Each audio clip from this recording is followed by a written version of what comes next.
I'd like now for you to just hear from one of our members at the Department of City Planning and how this is impacted in a very personal kind of way in terms of the work done. Michael Greene. Michael. Thank you. Thank you. My statement is going to be a little different. I'm not an officer. I'm just a regular staff worker, and I agreed to read my personal statement to you to give you an idea of how city time affects the everyday staff worker down in the trenches. Can you all hear me? Yeah, the louder the better, but yeah. Okay. I've been encumbered by City Time Web Clock for over 3 years. I remember when I was allowed to devote all my time and energy to agency projects. Now a disproportionate amount of my time gets diverted to web clock issues. Being a professional, my hours can't be inflexible. They're dictated by the demands of my projects and the needs of my agency's administrators regarding work volume, deadlines, and the stress of last-minute revisions. Nevertheless, I'm forced to pace myself under the ominous shadow of an Orwellian time clock, and my work has become an incidental byproduct. I once felt a genuine sense of purpose at my job.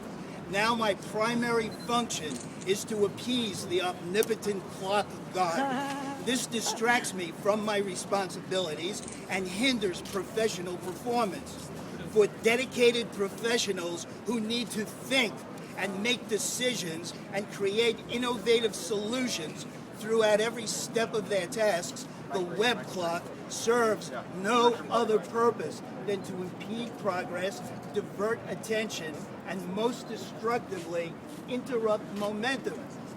Even after the imposition of the City Time web clock, I continued working at least an extra half hour a day on my own time in order to bring my work to an appropriate junction point for the following morning.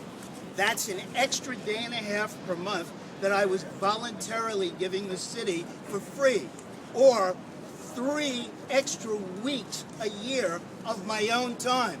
With that in mind, City Time then made me pay back a 2-minute lateness with 120 seconds of my comp time. What audacity. After that wake-up call, I understand with greater enlightenment the kind of detached time clock zombie that City Time is forcing me to become. It'll be a cold day in hell before I donate another nanosecond to City Hall. Work really has become virtually irrelevant. It's only about satisfying the web clock now. It goes against my ethics to pay more attention to the clock than to my work, and it has made me very unhappy. But I'd feel foolish to maintain my high standards as long as that undermining web clock continues to exist.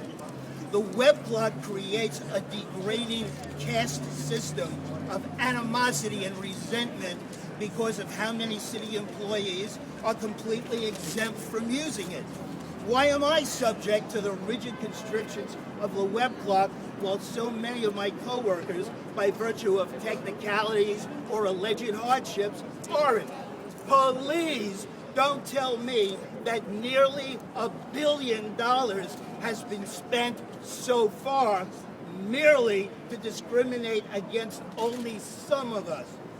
Well, City Time is touted by those who profit from it, but surely don't use it themselves as a time-saving, paper-saving convenience. The web clock, from my daily hands-on experience with it, is nothing more than a detrimental, time-wasting, offensive onus. Thank you. Thank you, Michael.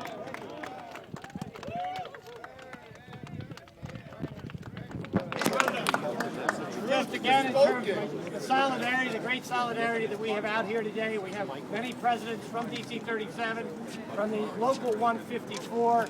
I'd like Juan Fernandez to say a few words. Thank you. Stop the waste! Stop the waste! Stop the waste! Stop the waste! Mister, City Time is another example of mismanagement, greed, and corruption in the city. The other side. Over there in the other block, we have Tammany Hall. This is the same type of situation, you know, when a project starts at $1 and suddenly we are paying $100. In this case, we started with $67 million. Now we are paying almost $1 billion. Who is paying for that? Taxpayers. Who is paying for everything? We are suffering. The city workers, we are cutting our means off. People are going out on the street, you know, they are losing their jobs. And instead, we have a contractor getting $100,000 for something that is not happening. It is time to investigate, to do a criminal investigation. I asked City Council to launch an investigation on what happened here. Why is it that we are overspending? Why is it that there is no control over what is happening right now? We need to do it soon. We need to stop the waste, we need to stop the greed, and we need to stop that so we, the city workers, can do the job that we have been doing for a long, long time. Thank you. Thank you. I'd also like to have you hear from another of our members who also is the legislative chair for Local 375 for the Department of City Planning, Jessica Dewberry. Thank you. Jessica. Okay. Good afternoon. My name is Jessica Dewberry. I'm the legislative chair of Local 375, and I've used City Times web clock for more than 3 years now, along with Michael Greene. Essentially, I've become my own timekeeper in using this system, this automated time system. Gone are the days where you can sign in on a paper timesheet, the times that you came in and the times that you left at the end of the day. There used to be clerical staff who actually were timekeepers. They were actually paid to keep our time. That task has now been taken away from them and given to us. Wasn't part of my job description when I took my job, but now it is part of my job. It brings me to another point of the city timekeeping system, the errors that occur. In order to submit your timesheet, you have to make sure that there are no errors in your timesheet. That means if you clock in 1 minute after your scheduled workday, or if you leave 1 minute before your scheduled workday, that becomes an error in city time. In order to correct that error, you're going to have to go through all kinds of hoops and have to talk to all kinds of people at your place of work. At my place of work, the city time administrator most times can't even help you correct the error.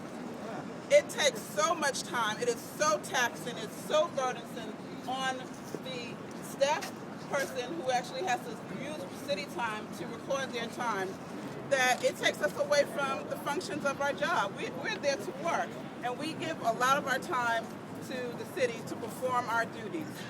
The one thing about city time that doesn't happen, though, is if you work 30 minutes past your scheduled workday, or an hour past your scheduled workday, which I often do, there's no message that pops up and says, thank you. You essentially have given the city free labor. And I would just say to Mayor Bloomberg, why don't you commit, like we commit ourselves, the city employees, commit ourselves to working for this city and performing our tasks and responsibilities on a daily basis. As we are committed, why don't you commit city time to the landfill that it belongs to? Thank you. Please support John Liu and